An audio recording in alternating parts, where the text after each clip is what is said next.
नमस्कार, मी उर्मिला कवडे डिझाईनमध्ये तुमचं सर्वांचं खूप खूप मनापासून स्वागत आहे. तर बघा, हे 4 टक्सचं ब्लाऊज मी समोरचे टक्स कसे घ्यायचे हे तुम्हाला मी आज सांगणार आहे. तर बघा, मी अस्तरला ब्लाऊज पीस असे जॉईंट करून घेतलेले आहे या पद्धतीने. तर बघा, आज मी तुम्हाला हे सांगणार आहे की आपल्याला समोरचे टक्स कसे घ्यायचे असते 4 टक्समध्ये. तर अगदी एकदम सोपी पद्धत आहे, तुम्ही नक्की ट्राय करा. तर बघा, जे शोल्डर आहे त्याचा असा आपल्याला मध्य घ्यायचा आहे या पद्धतीने.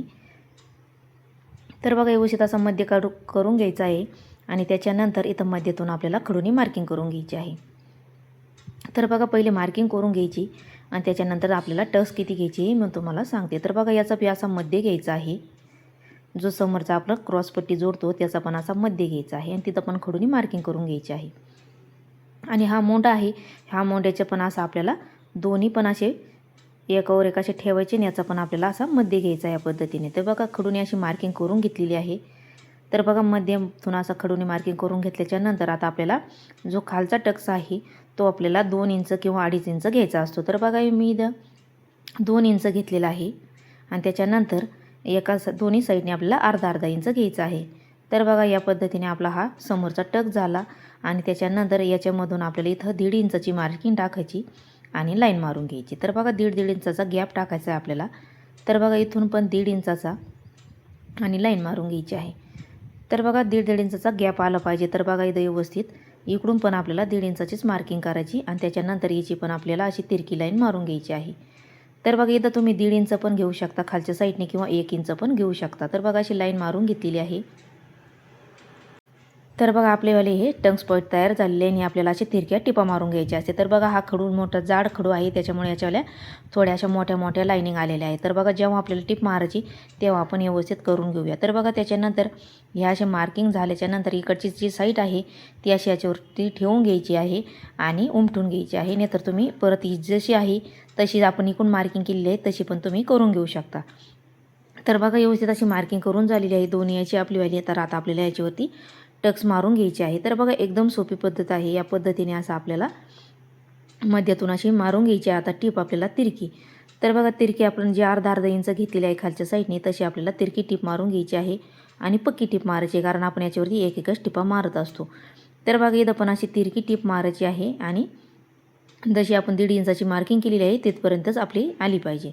तर बघा, अशी तिरकी टीप मारून घेतलेली आणि इकडच्या साईडची पण सेमच आपल्याला तशीच टीप मारून घ्यायची आहे. तर बघा, अशी तिरकी पॉईंट अशी टिपा मारायची असते, कारण याच्यावर व्यवस्थित अशी फिनिशिंग येते. तर बघा, ही पण अशी इकडून तिरकी अशी यायची आहे आणि धागे वगैरे कट करून घ्यायचे आहे आणि कडाला आल्यावरती पक्की टीप मारून घ्यायची आहे.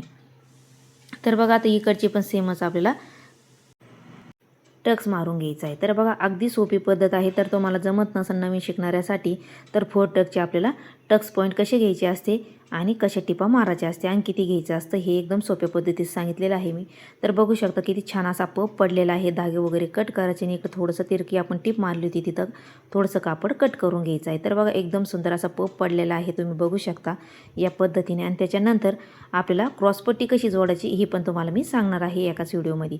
तर बघा, जो समोरचा भाग आहे तो सोयीचा घ्यायचा आहे आणि जी क्रॉसपट्टी आहे ती अशी उलटी ठेवून घ्यायची आहे. तर बघा, अशी उलटी ठेवून घेतल्याच्यानंतर इथं पक्की टीप मारायची आणि अर्धा इंच असं दबन अशी आपल्याला सरळ टीप मारून घ्यायची आहे. जो खालचा समोरचा भाग आहे तो आणि ही क्रॉसपट्टी आहे ती. तर बघा, या पद्धतीने अशी आपल्याला सरळ टीप मारून घ्यायची अर्धा इंचाची आणि त्याच्यानंतर इथं कडाला आल्यावर पण पक्की टीप मारून नंतर घेतली तरी चालेल. तर बघा, अशी टीप मारून घेतल्याच्यानंतर आता आपल्याला हे उलटं करायचं आणि याच्यावाली अशी पायपिंग करायची आहे आतमध्ये आणि त्याच्यानंतर ही क्रॉसपट्टीचे अस्तरचं जे आहे ते याच्यावर ठेवून घ्यायचं आहे आणि जो आतमधला कपडा आहे तो याच्यामध्ये दबला नाही गेला पाहिजे, त्याच्यामुळे याच्यावरती अशी पायपिंग करून घ्यायची आपल्याला आणि मग याच्यावरती पक्की टीप अशी मारून घ्यायची आहे. तर बघा, तुम्ही सोबत पण तिन्ही भाग जोडून घेऊ शकता, पण मी तुम्हाला समजेन त्याच्यामुळे मी तुम्हाला बाजूबाजूला दाखवलेलं आहे. तर बघा, या पद्धतीने अशी टीप मारून घेतल्याच्यानंतर धागे वगैरे कट करायचे आहे व्यवस्थित आणि आता जी ओपन जागा आहे तिथून आता आपल्याला हे सरळ भाग काढून घ्यायचा आहे. तर बघा, जो क्रॉसपट्टीचा भाग असतो तो 3-3.5 इंचाचा समोरचा क्रॉसपट्टीचा असतो आणि कमरेकडच्या बाजूचा 2.5 इंच असतो. तर बघा, ह्यो 2.5 इंचाचा असतो आणि इकडच्या साईडचा असतो तो 3.5चा असतो. तर बघा, या पद्धतीने. आणि त्याच्यानंतर आता इथं आपल्याला अशी टीप मारून घ्यायची आणि उरलेलं कापड हे आपल्याला कट करून टाकायचं आहे. तर बघा, व्यवस्थित धागे वगैरे पण कट करायचे आहे आणि इकडच्या साईडचं जे आहे ती पण क्रॉसपट्टी अशी पक्की करून घ्यायची इथं आणि उरलेला भाग असा थोडासा कट मारायचा, धागे वगैरे कट करून घ्यायचे. तर बघा एकदम सुंदर असा आपला समोरचा भाग रेडी झालेला आहे. तर बघा मी एकदम सोप्या पद्धतीत तुम्हाला सांगितलेलं आहे आणि हे नवीन शिकणाऱ्यासाठी एकदम उपयोगी आहे, तुम्ही नक्की बघा. तर बघा व्यवस्थित असे टक्स पॉईंट झालेले आहे. याचावाला मी तुम्हाला पायपिंगचा आणि शोल्डरचा पण व्हिडिओ टाकीन उद्याच्या भागामध्ये. तर बघा एकदम सुंदर असा पप तयार झालेला आहे. आणि तुम्ही माझ्या चॅनल अजून लाईक शेअर सबस्क्राईब नसेल तर नक्की लाईक शेअर सबस्क्राईब करा आणि बेल आयकॉन पण प्रेस करा, म्हणजे जेव्हा मी व्हिडिओ टाकीन तेव्हा तुमच्या मोबाईलवरती अपलोड होईल.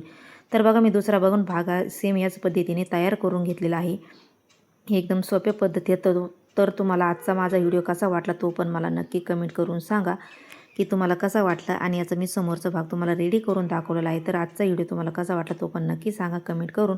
आणि तुम्हाला काय बघायला आवडेल ते पण मला नक्की सांगा. भेटूया पुढच्या व्हिडिओमध्ये. तोपर्यंत धन्यवाद.